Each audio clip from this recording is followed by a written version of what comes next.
বানরমুখ কামাল ভারতে বসে বেশ কিছু কথাবার্তা বলেছে। বানরমুখ কামাল বাংলাদেশে ভারতে বসে যে কথাগুলো বলেছে আপনাদেরকে বেশ কিছু বিষয়ে কথাবার্তা বলেছে বানরমুখ কামাল। সেই কথাবার্তার ব্যাপারে সে বলছে গত বছরের 3 থেকে 5 আগস্টের মধ্যে প্রায় 460টি পুলিশ স্টেশন পুড়িয়ে দেওয়া হয়েছিল এবং 5029টি অস্ত্র পুলিশ স্টেশন থেকে নিয়ে যাওয়া হয়েছিল। তো অনেকগুলো স্ট্যাটিস্টিক্স কথাবার্তা বলেছে এবং সব কথার পরে কামাল একটা কাজ করেছে। কামাল বলেছে বাংলাদেশের উদ্ভূত পরিস্থিতিতে ভারতের হস্তক্ষেপ করা উচিত, বাংলাদেশের বিচার ব্যবস্থার ক্ষেত্রে ভারতের হস্তক্ষেপ করা উচিত, বাংলাদেশের শাসন ব্যবস্থার উপরে কে সরকার চালাবে এবং চালাবে না এ ব্যাপারে ভারতের হস্তক্ষেপ করা উচিত, বানরমুখ কামাল বলেছে। এখন হাসিনাও ভারতকে কথায় কথায় বলেছে ভারতের উচিত বাংলাদেশের উপরে চাপ দিয়ে শাসন ক্ষমতা চেঞ্জ করা, ওয়াকারকে আরো প্রেসার দেওয়া।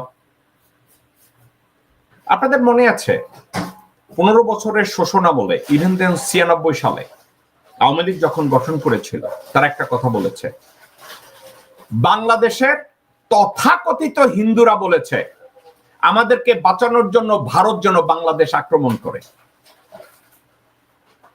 ভারতের কার্টুন চরিত্র রিপাবলিক টিভি থেকে প্রতিদিন বাংলাদেশের উপরে আক্রমণের কথা বলা হয়। এখন যেই আক্রমণের কথা প্রতিদিন বলা হয়, এখন বানরমুখ কামাল এবং ভারতে পালিয়ে থাকা কতগুলো কুত্তার বাচ্চা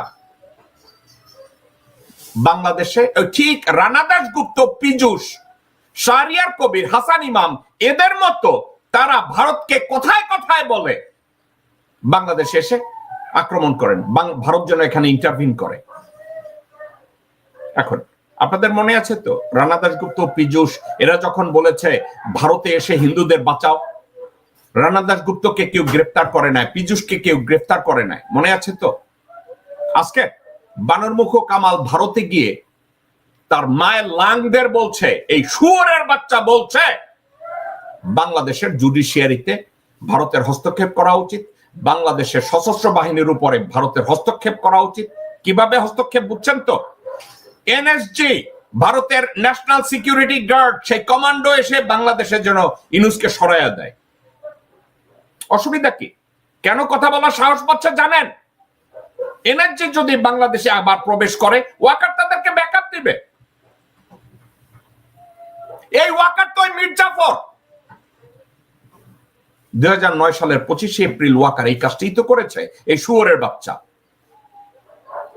এখন এনএসজি যদি বাংলাদেশে আসে, আপনার কি মনে হয় ডিজিএফআই জাহাঙ্গীর ছাত্রলীগের ক্যাডার, ডিজিএফআই জাহাঙ্গীর এটা এই খবর ডক্টর মোহাম্মদ ইউনূসকে দেবে?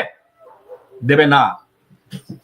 আপনার কি মনে হয় ডক্টর মোহাম্মদ ইউনূসের প্রতিরক্ষা উপদেষ্টা জেনারেল হাফেজ এটা ডক্টর মোহাম্মদ ইউনূসকে আগাম খবর দেবে? দেবে না। ডক্টর মোহাম্মদ ইউনূসের মিলিটারি অ্যাসিস্ট্যান্ট জেনারেল ফেরদাউস এটা ডক্টর মোহাম্মদ ইউনূসকে এসে বলবে? বলবে না। কারণ কি জানেন? ডক্টর মোহাম্মদ ইউনূস যা জানবে এটা তার পেছনে কাজ যারা করে, তাকে যেসব দেশ সাপোর্ট করে তাদেরকে ডক্টর মোহাম্মদ ইউনূসের শক্তি যেখানে, ডক্টর ইউনূস যাতে এই কথাগুলো তাদেরকে জানাতে না পারে। আপনারা জানেন ডক্টর ইউনূসকে কেন জানানো হয় না? আসিফ নজরুল কয়েক জায়গায় বলেছে ওনার মন নরম, উনি এই বয়সে হার্ট অ্যাটাক করবে, ওনাকে এগুলো বলা যাবে না। ডক্টর আসিফ নজরুল এই কথাটা বলেছে। আমার সামনে যদি ডক্টর আসিফ নজরুল এই কথাটা বলতো আমি থাপড়ায় দাঁত ফলাই দিতাম। কারণ ডক্টর মোহাম্মদ ইউনূসের মনোবল, তার হার্টের অবস্থা আসিফ নজরুলের চেয়ে অনেক ভালো।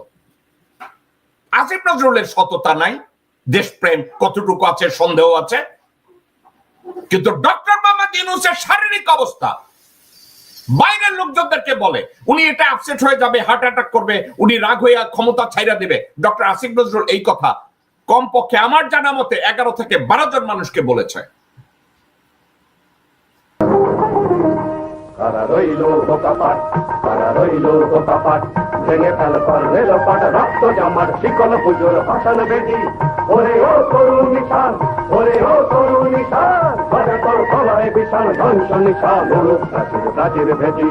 কারা